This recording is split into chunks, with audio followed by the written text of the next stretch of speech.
Don's Wife, Chapter 3. It was still deep into the night.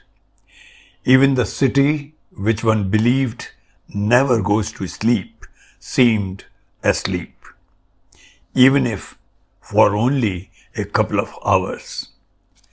Everything in the exquisite mosaic of Mumbai seemed to be in a state of slumber.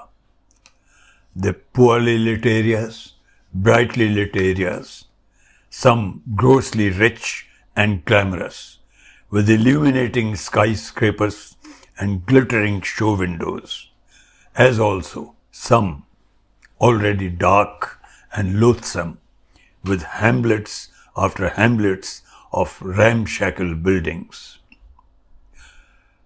But in the almost dead commercial district of the city, even at this late hour, there was at least one floor of a building which was awake and alert with human activity.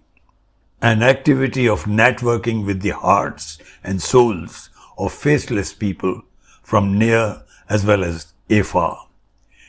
In the rows of cubicle-type workstations, men and women, both young and old, driven by only the passion and commitment to human bonding, were engaged in talking, listening, and relating to people who were not able to cope with their issues. And the callers were of various profiles and various kinds, some utterly despairing and perilously suicidal, and some intimidating and grotesquely abusive, but almost all on the verge and needing to connect.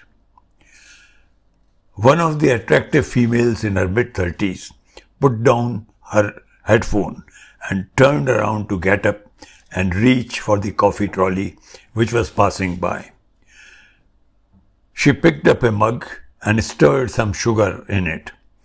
Just as she took a sip, she noticed a light beeping on her monitor with the words, "Unidentified caller for you."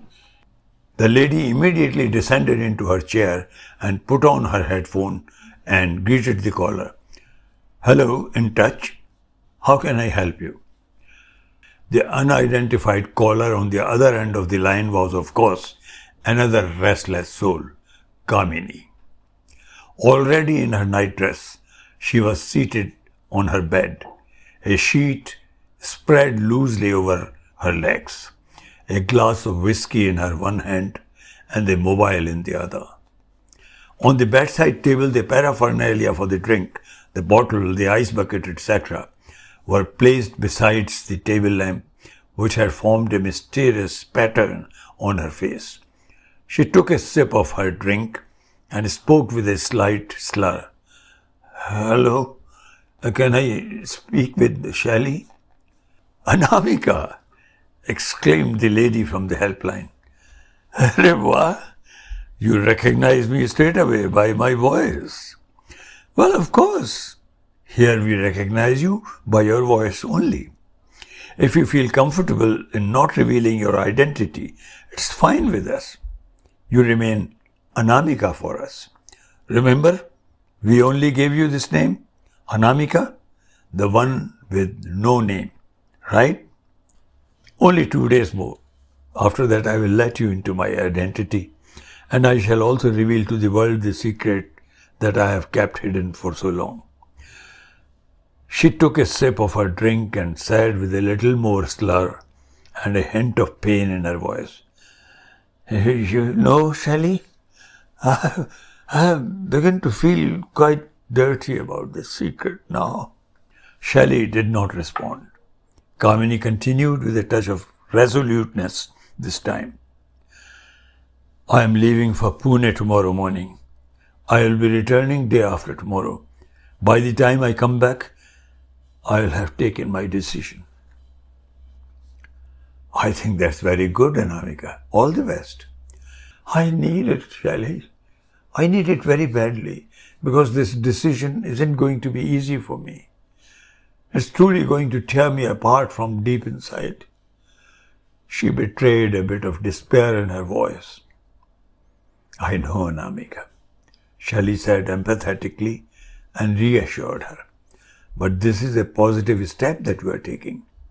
You are going to make an extremely important decision about your life after a lot of thought, after considering all the aspects, because it's going to affect not just you, but 3 more lives. Who is this third one now? I'm not even able to manage just these 2. She laughed. Third one is your daughter, Anamika. She is still a child. She should not become involved in any of this. Kamini sounded hurt and said a little bitterly, I have raised her. I have looked after her all these years. She hadn't even seen her father's face until recently. You had told me that she is 14. A 14-year-old couldn't be called a child, Anamika. You, your husband and your Kamini cut her. My lover, my boyfriend. Say whatever you want to say, Shelley. I don't care. But I'm sure she cares. Your daughter definitely cares, Anamika. Whoever you choose between the 2 will have a definite effect on your daughter. So you will have to choose very carefully. But I have not even chosen anybody yet, and she is already showing a strange attitude, taking a strange stance. She behaved very badly with me today. She hurt me a lot. I guess she hurts you because she loves you a lot, Anamika.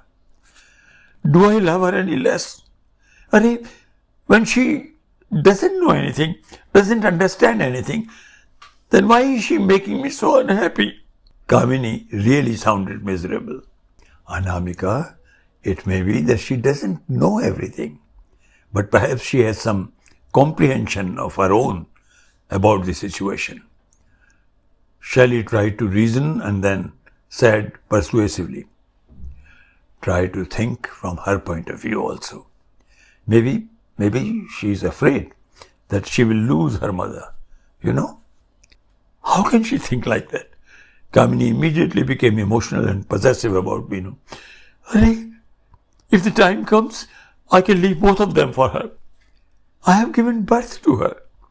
She is grown inside me. Tender little thing, my bubbly. Kamini broke down. Shelley did not stop her, just kept quiet and let her be. After a while, she said gently, let it out. Have a cry. It helps. You will feel good. You will feel stronger. This is the predicament I am faced with.